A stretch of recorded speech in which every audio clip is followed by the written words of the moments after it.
मैं मां हूं, धरती मां। यदि सत्य और धर्म के विरोधियों की संख्या कम नहीं होती तो उसके समर्थकों की संख्या भी कुछ कम नहीं होती। कभी कभी तो सत्य के समर्थक वहां भी मिल जाते हैं जहां उनके मिलने की कोई संभावना नहीं होती।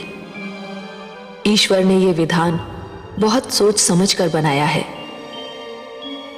विप्रचित्ती भक्त प्रहलाद को समुद्र में फेंककर संतुष्ट तो हो गया कि उसने सत्य को राह से हटा दिया, परंतु वो क्या जानता था कि वो प्रहलाद को मृत्यु की गोद में नहीं, उसके जीवन के रक्षक की गोद में फेंक रहा है। सागर देव ने अपने नाती को सीने से लगा लिया। झूठ की एक और हार हुई, पर मैं सोच रही हूं कि क्या झूठ हार मान लेगा? क्या इतने अभिमानी और हठी तत्व ये मान लेंगे कि वे सत्य को कदापि नहीं हरा सकते? मुझे तो नहीं लगता कि वे अब भी अपनी पराजय से कोई सीख लेंगे।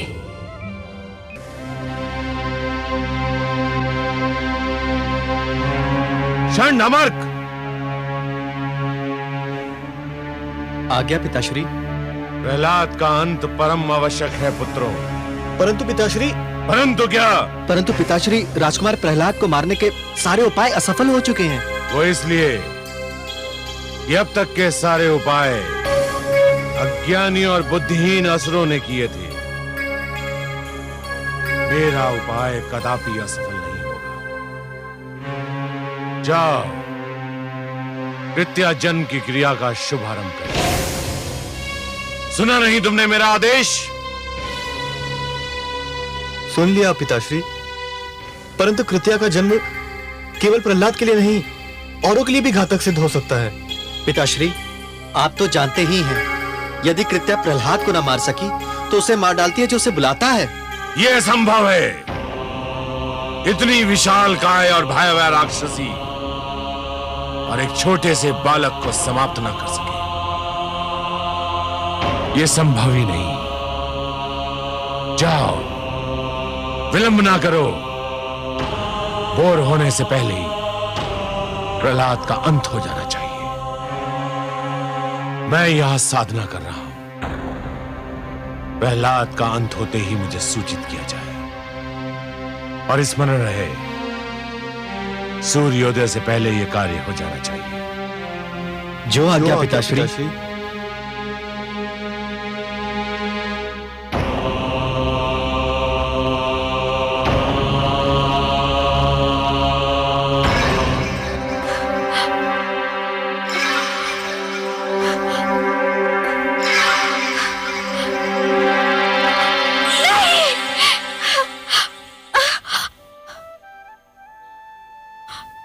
क्या हुआ महारानी? क्या आपने कोई भयानक सपना देख लिया? लगता है मेरे पुत्र के प्राण फिर संकट में है। आपका ध्यान राजकुमार में है, इसीलिए आप सोते में भी उन्हीं के विषय में सोच रही होंगी।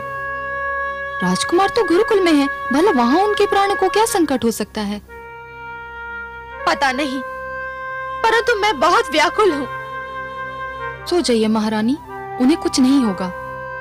गुरुजन उनकी सुरक्षा का आश्वासन दे चुके हैं। हाँ, ठीक कह रही हो तुम। लगता है मैंने कोई भयानक स्वप्न देखा था।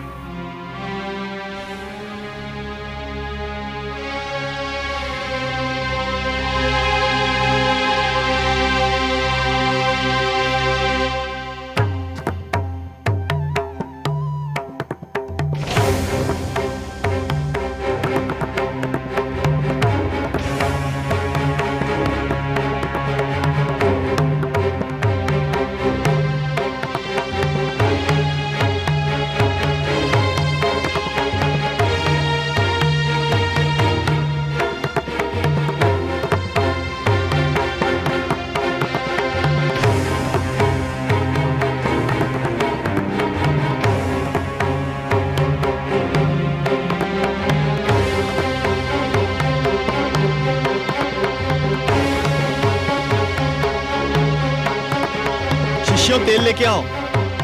आओ, जल्दी आओ। आओ, शीघ्र आओ।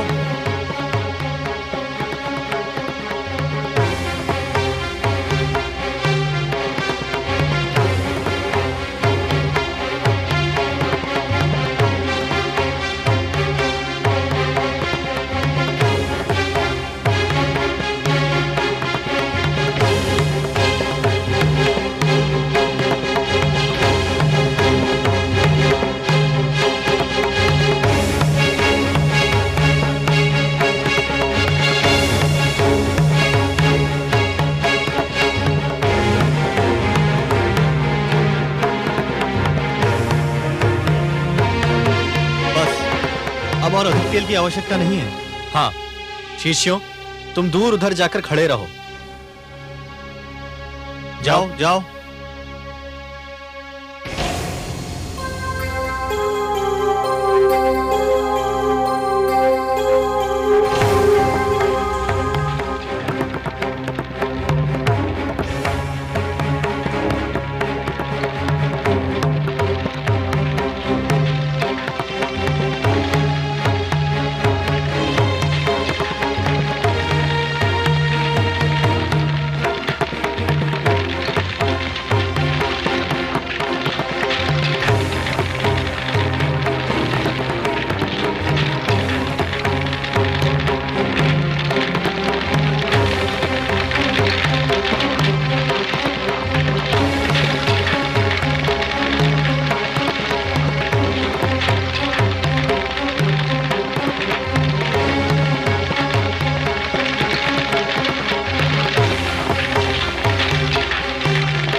ये सब क्या हो रहा है? एक अतिथि की प्रतीक्षा है, हम उसी के लिए भोजन बना रहे हैं। एक अतिथि के लिए इतना सारा भोजन? हाँ, बहुत विशाल काय है वह अतिथि, बहुत बड़ा पेट है उसका। उसका भोजन इसी तेल में तला जाएगा। जाओ शिष्य, तुम अपना स्थान ग्रहण करो।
कहाँ है मेरा भोजन?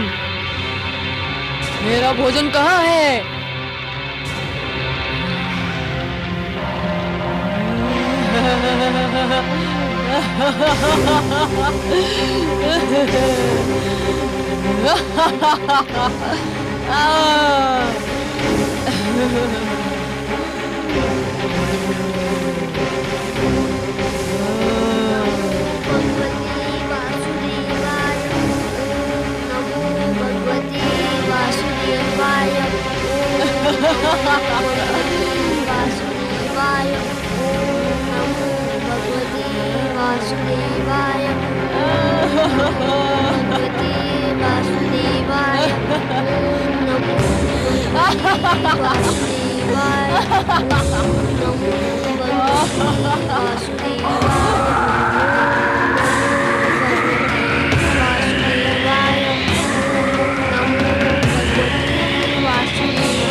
मुझे तुम्हारी बलि स्वीकार नहीं है। भागो भागो भ्रातामर्क, जिस घड़ी का भय था वो घड़ी आ गई। कृत्या प्रहलाद को मारने में असफल हो गई। अब वो हमें नहीं छोड़ेगी। हमने उसे बुलाया था। मारे गए हम तो। हम पर दया करो कृत्या। कृत्या हम पर दया करो। हम पर दया करो कृत्या। नहीं कृत्या, हमें माफ कर दो। माफ कर दो हमें कृत्या। हम पर दया करो। नहीं नहीं नहीं कृत्या पर दया करो। हम पर दया करो कृत्या। कृत्या हमें छोड़ दो। छोड़ दो हमें। हम पर दया करो कृत्या। नहीं नहीं हम पर दया करो कृत्या। कृत्या हमें छोड़ दो। नहीं नहीं कृत्या। कृत्या हम पर दया करो।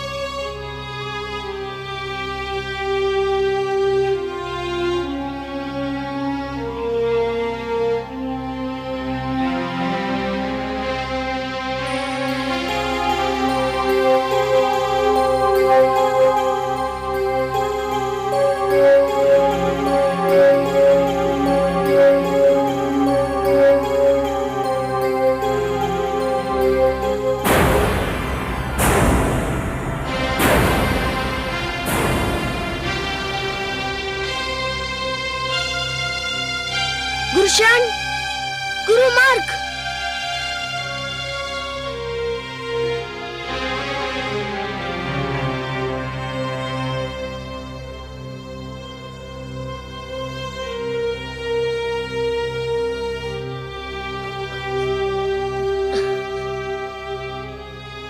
क्या हुआ? कृत्या ने अपना कार्य समाप्त कर दिया पुत्रों? हाँ गुरुदेव। तुम? हाँ गुरुदेव। चंड और अमर कहाँ है? उन्होंने जिस शक्ति को जन्म दिया था उस शक्ति ने उनकी हत्या कर दी। क्या? हाँ ये सत्य है गुरुदेव। नहीं नहीं, ये नहीं हो सकता है। ये संभव नहीं है। चंड, अमर, मेरे पुत्रों,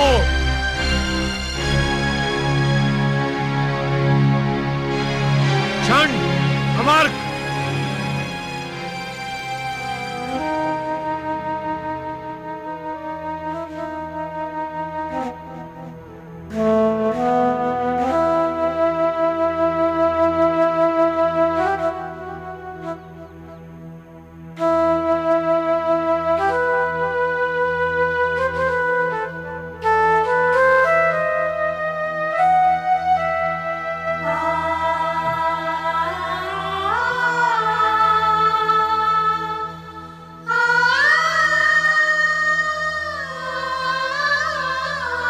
ये क्या हो गया मेरे पुत्रों? ये क्या हो गया? मुझे अकेला छोड़कर इस दुख सागर में डुबोकर तुम कहां चले गए? हे मेरे होनहार पुत्रों, मैंने तुमसे क्या क्या आशाएं बांध रखी थी। तुम्हारे रूप में मैं शुक्र वंश का यश देखता था। तुम जीवित थे तो मुझे विश्वास था कि मेरा वंश जीवित रहेगा, फलेगा फूलेगा। मेरे कार्य को तुम आगे बढ़ाओगे। पर ये सब क्या हो गया? मुझे तनिक भी अनुमान नहीं था कि कृत्या के विषय में जो तुमने भय प्रकट किया था वो सत्य में सिद्ध हो सकता है। मैं तुम दोनों को संजीवनी मंत्र से जीवित भी नहीं कर सकता। संजीवनी मंत्र तो केवल युद्ध में मारे गए, दुर्घटना में आहत और महारोग से ग्रसित को ही जीवित कर सकता है। तांत्रिक शक्तियों द्वारा मारे हुओं के लिए वे प्रभावहीन हैं। मैं विष्णु भक्तों का वंश मिटाना चाहता था, परंतु इस दुष्ट बालक ने मुझे कहीं का ना रखा।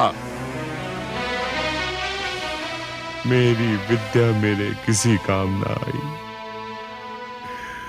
मेरी विद्या मेरे किसी काम ना आई।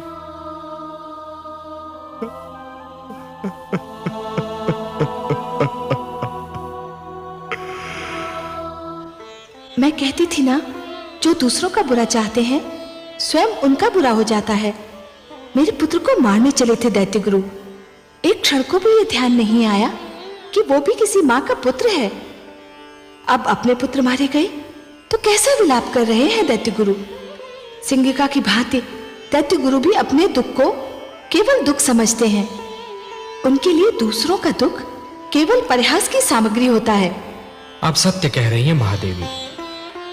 इसलिए मैं बार बार यही कहता हूं कि कभी किसी को किसी का बुरा नहीं सोचना चाहिए, क्योंकि जो भी व्यक्ति किसी और का बुरा सोचता है अंत में उसका भी बुरा हो ही जाता है। दैत्य गुरु को अपने तंत्र मंत्र पे बड़ा विश्वास था। समझ रहे थे कि उनके तंत्र मंत्र से बड़ी कोई शक्ति है ही नहीं। यह उनका भ्रम है महादेवी, उनका भ्रम है।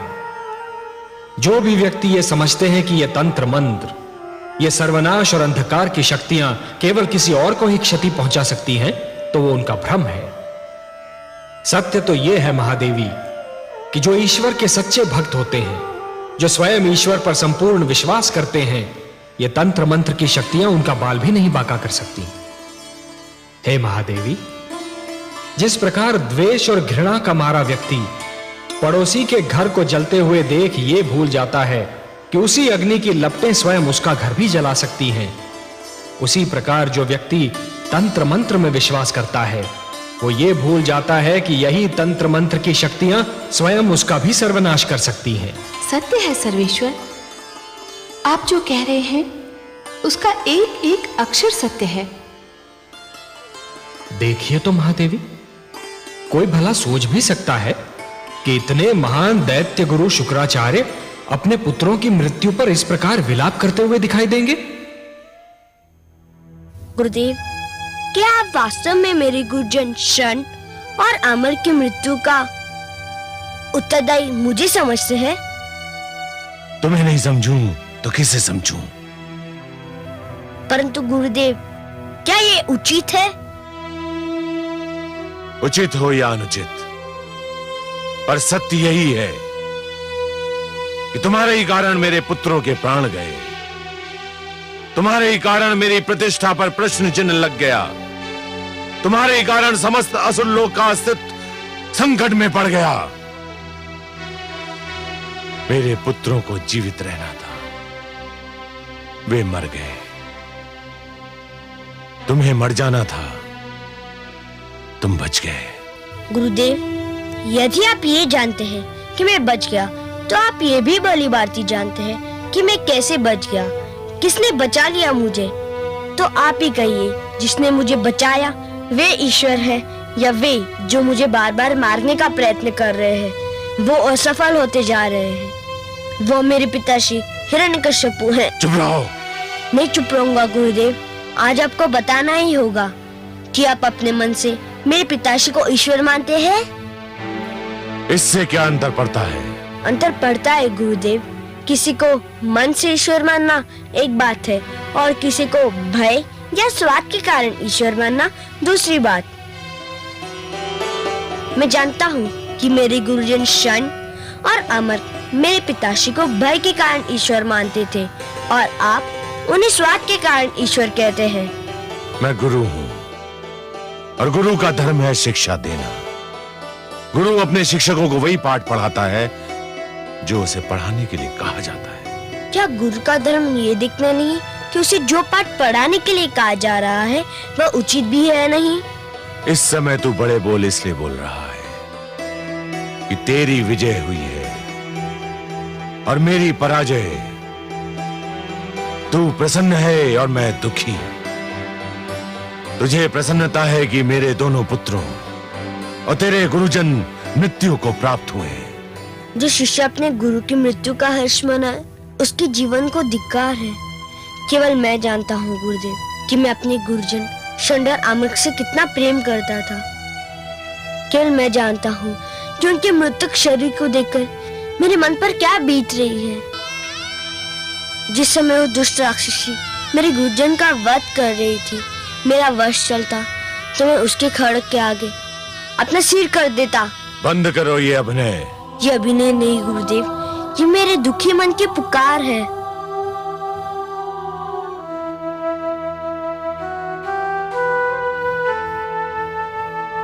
हे वासुदेव, हे पद्मनाभ, हे नीलकांत, हे विष्णु, यदि मेरी भक्ति में कोई खोट नहीं है, मेरी श्रद्धा में कोई मैल नहीं है, मेरी उपासना में कोई स्वार्थ नहीं है, मेरे गुरुजन को जीवन दान देकर मेरे माथे से ये कलंक मिटा दीजिए कि मैं अपने गुरुजन की मृत्यु का कारण हूँ। उनके जीवन का अंत इसलिए हुआ कि आपको मेरा जीवन बचाना था। ये आपसे मेरी अंतिम प्रार्थना है। इसके उपरांत मैं आपसे कुछ नहीं मांगूंगा। हे सर्वेश्वर, मेरी लाज रखिए, मेरे गुरुजनों को जीवन दान दीजिए, मेरे गुरुजनों को जीवन दान दीजिए। सुना आपने कमल नयन? देखा मेरे पुत्र का भोलापन? लीजिए, अब उसकी अंतिम इच्छा भी पूरी कीजिए। बड़ा विचित्र है ये बालक भी, शत्रुओं के दुख पर भी यूं बिलख पड़ता है जैसे कि ये अपना दुख हो। महान है ये बालक महादेवी, महान है ये बालक। जब ये हंसता है तो सारा संसार इसके साथ हंसता है, पर जब ये रोता है तो अकेला ही रोता है। यदि रोने वाले के साथ कोई रो दे तो वो व्यक्ति श्रेष्ठ कहलाता है महादेवी, महान कहलाता है। दूसरों के दुख को अपना दुख तो केवल वही व्यक्ति समझ सकता है जिसका हृदय दर्पण की भांति स्वच्छ हो। पर यह कहने की आवश्यकता थी कि ये उसकी अंतिम इच्छा है और इसके उपरांत वो आपसे कभी कुछ नहीं मांगेगा? महादेवी, ये कहकर उसने स्वार्थी दैत्य गुरु शुक्राचार्य के सामने यह सिद्ध कर दिया है कि वो स्वयं कितना निस्वार्थी है। कभी अपने लिए कुछ नहीं मांगता, यदि हाथ पसारता भी है तो दूसरों के लिए। संभवतः आपका पुत्र भी यह समझता है कि मेरे भक्त मेरे वश में है, किंतु सत्य तो यह है महादेवी कि स्वयं मैं अपने भक्तों के वश में हूं। अपने प्रेम से, अपने विश्वास से, अपनी भक्ति से और अपनी श्रद्धा से मेरे सारे भक्त बार बार मुझे उनकी सहायता करने के लिए विवश करते रहे हैं और करते रहेंगे। और मुझे अपनी इस विवशता पर कितनी प्रसन्नता होती है, इसका मैं क्या वर्णन करूं महादेवी, इसका मैं क्या वर्णन करूं। मैं आपके इस पुत्र की प्रार्थना और मेरे इस भक्त की प्रार्थना को कैसे टाल सकता हूं महादेवी।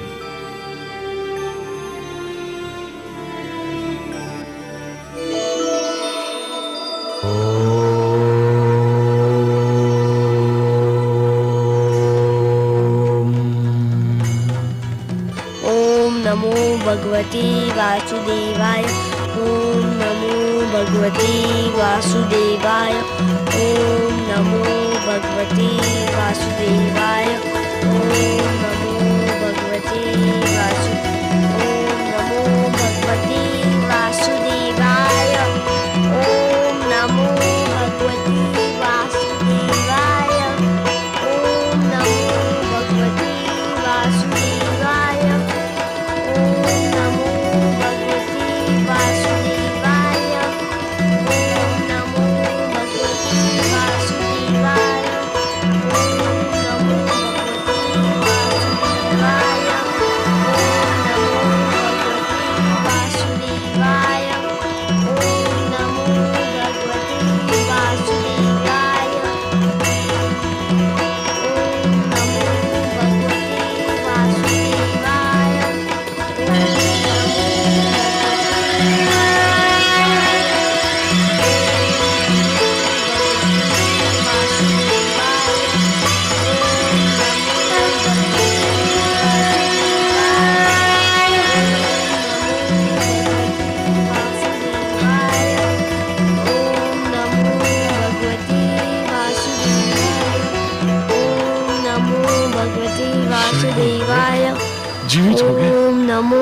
भगवते वासुदेवाय।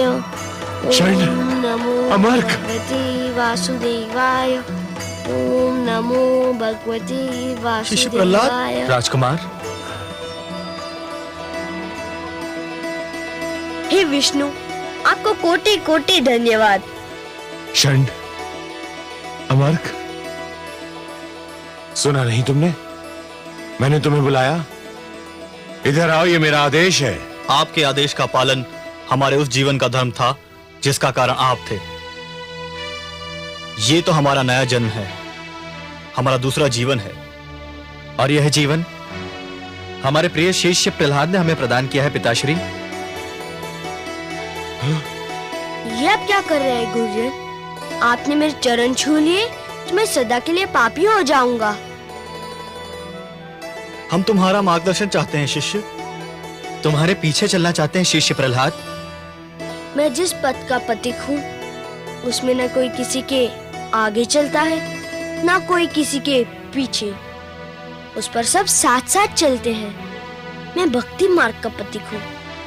आइए आप भी पथिकों के इस लहराते सागर में लहरों की भांति आप भी मिल जाइए। आपका स्वागत है गुरुजन। पिताश्री, हम ये घोषणा करते हैं कि शिष्य प्रहलाद का ईश्वर ही हमारा ईश्वर है। हाँ, हमारे भगवान विष्णु हैं, हिरण्यकश्यप नहीं। धन्य है गुरुजन, आपने सत्य की राह देख ली। अब आप जो भी शिक्षा देंगे वो सच्ची शिक्षा होगी।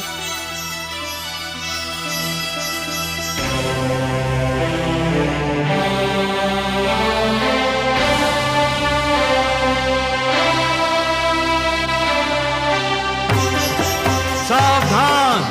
कामरूप नरेश महाराज विप्रचित्ति और राजकुमार आह्लाद पधार रहे हैं।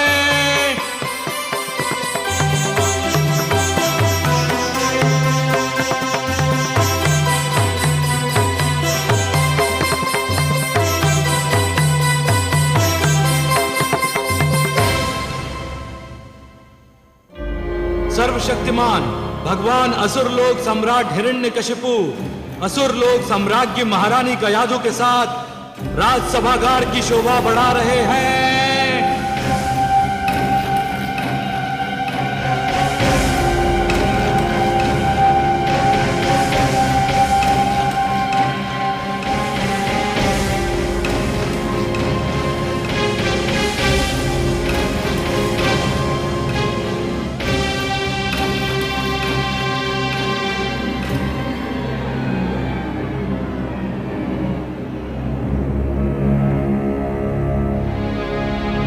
असुरलोक वासियों, मेरे प्रियजनों, आज शुभ दिन है, अत्यंत शुभ दिन। एक राजा का धर्म होता है कि वो अपनी प्रजा को योग्य उत्तराधिकारी दे। आज मैं एक घोषणा करूंगा, आप सबके सम्मुख एक ऐसे रहस्य को खोलूंगा जिस पर आज तक पर्दा था। वो घोषणा है कि मैं भगवान हिरण्यकशिपु राजकुमार आह्लाद को अपना युवराज और अपने सिंहासन का उत्तराधिकारी नियुक्त करता हूं।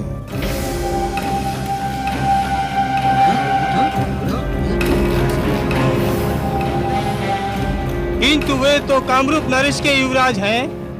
हाँ, इनकी माता होलिका थी और इनके पिता महाराज विप्रचित्ति हैं। नहीं, नहीं,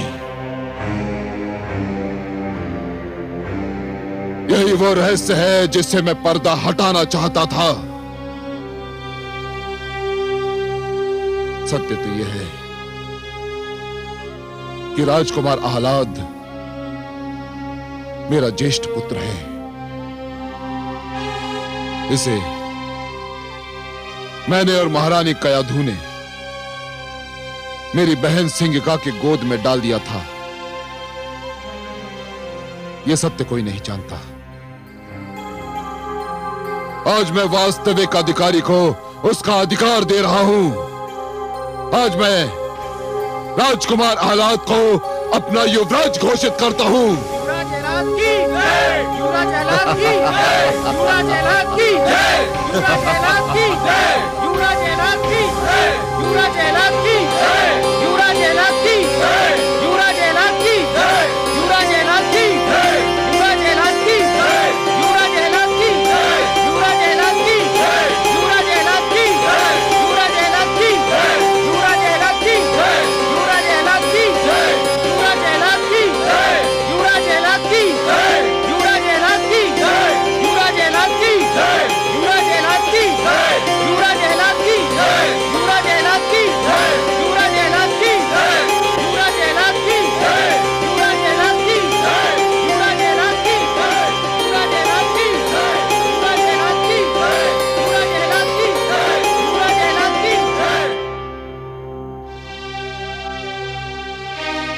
युवराज आह्लाद को सिंहासन पर आसीन करने के लिए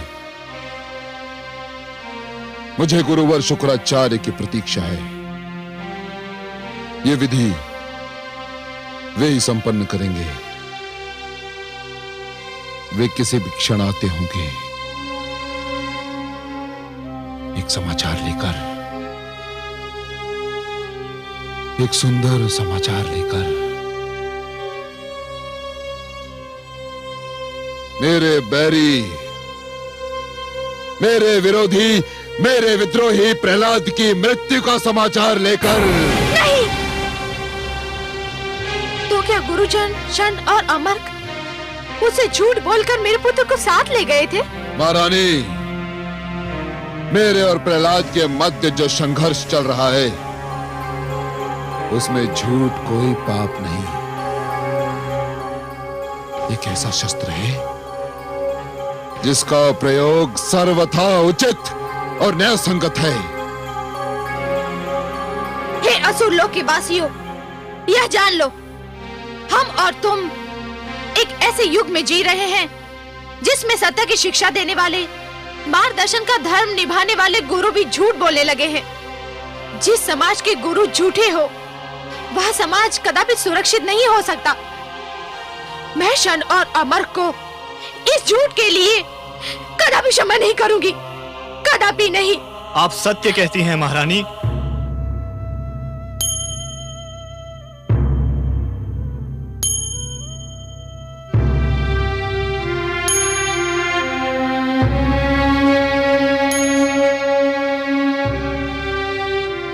आप सत्य कहती हैं महारानी। हम क्षमा योग्य नहीं हैं, परंतु हमने आपसे झूठ बोलकर केवल अपने पिताश्री दैत्य गुरु शुक्राचार्य के आदेश का पालन किया था। नहीं! अर्थात अब मेरा पुत्र प्रहलाद इस संसार में नहीं है? नहीं माते, मैं इसी संसार में हूँ।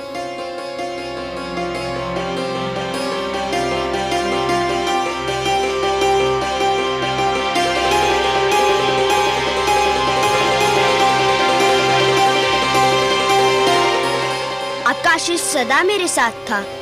मुझे क्या हो सकता था?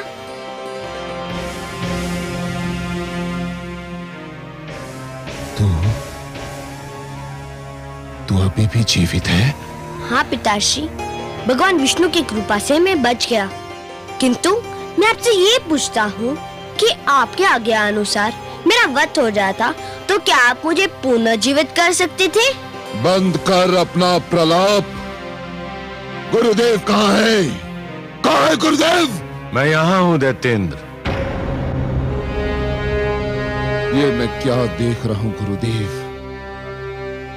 षंड और अमर्क के निर्जीव स्वर, आपका पहली बार झुका हुआ सिर, और ये जीवित दुष्ट प्रहलाद, ये मैं क्या देख रहा हूँ गुरुदेव?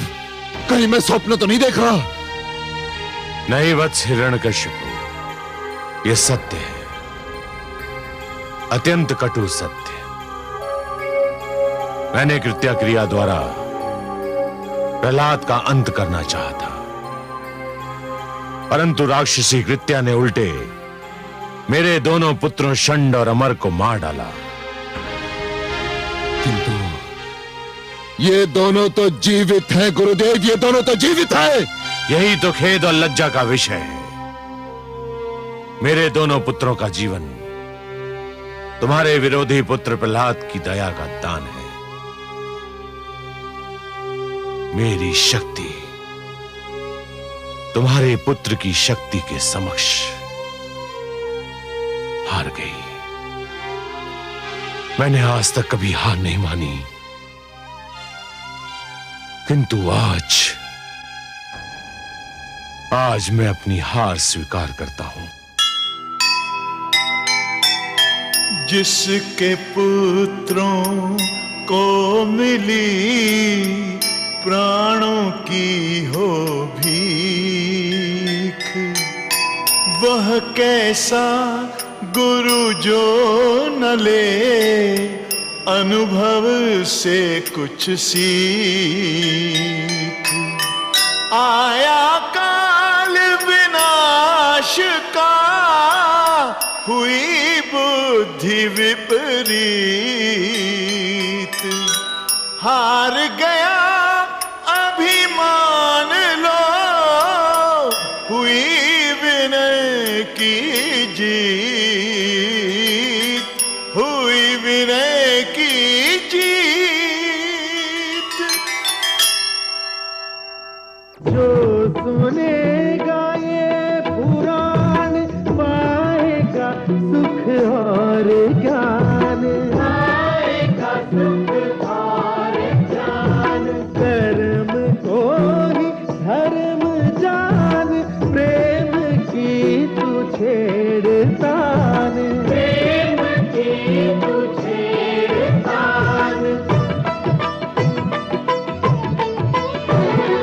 बीते युग बता रहे हैं, बीते युग बता रहे हैं, सत्य पथ पे चल सुजान। विष्णु पुराण